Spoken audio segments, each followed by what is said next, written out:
Apple just completely broke their own product cycle. And if you were waiting for the M5 Mac Mini, you need to hear this right now. WWDC has officially wrapped up, and Cupertino gave us absolutely zero new hardware. No Macs, no iPads, nothing. Just a massive pivot to AI features and Siri updates. This completely flies in the face of every single supply chain leak we tracked over the winter, pointing to a late spring or summer launch. Even weirder, Asian assembly lines are already leaking details about next-generation M6 silicon hitting laptops later this year. So what gives? Did Apple just pull a repeat of the unloved M3 generation and quietly kill off the M5 Mac Mini behind closed doors? Honestly, I'll believe it when I see it, but the data says no.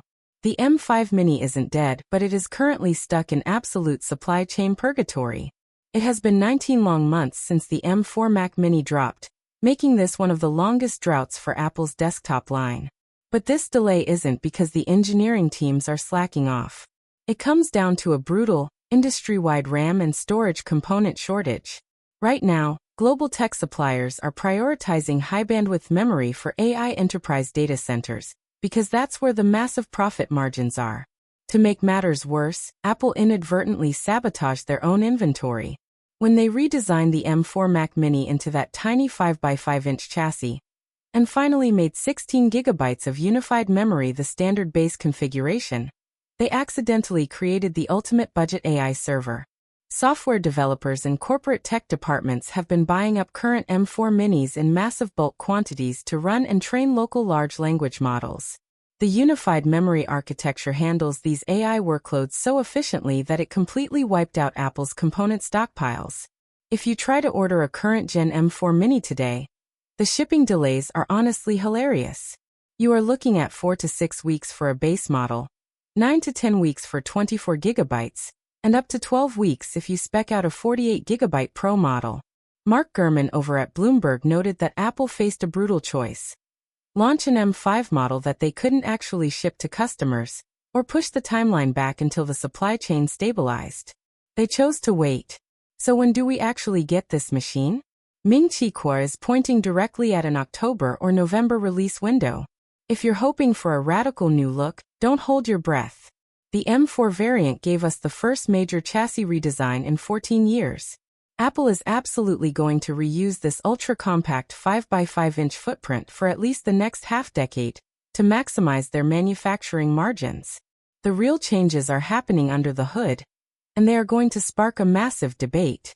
According to recent supply chain reports from DigiTimes, Apple is officially killing off the 256GB storage tier across almost all Macs, except for the entry-level MacBook Neo. That means the base M5 Mac Mini will finally start with a faster, dual-chip 512GB solid-state drive alongside 16GB of unified memory. If you step up to the M5 Pro, a recent report from the LX suggests a baseline configuration of a 1TB drive and 24GB of RAM. This Pro chip will utilize a brand new ultra-high bandwidth fusion architecture designed specifically to supercharge local GPU and machine learning tasks. But there is a catch, and it's going to cost you. Because of skyrocketing component prices and that doubled base storage, expect a mandatory $100 Apple tax across the board. Just like we saw with the recent MacBook Air refresh, the new base M5 Mac Mini is almost certainly going to start at $799. I want to know what you think down in the comments. Is doubling the base storage worth a $100 price hike? Or are you going to hold out for an M6 machine? Speaking of the M6, we need to address the massive elephant in the room.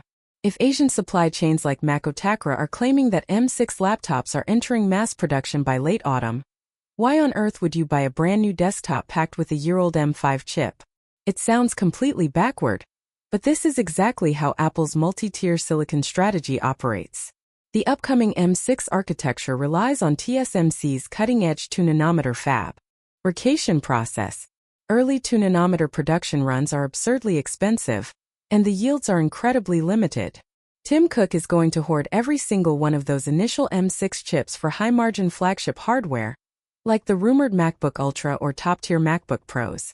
It will take a long time for those 2nm chips to trickle down to budget desktops. The M5 Mac Mini is far from cancelled. It is simply waiting for global logistics to catch up. If your current daily driver is dying and you need a desktop today, the M4 Mac Mini is still an absolute monster of a machine, assuming you can actually find a retail store that has one sitting on the shelf.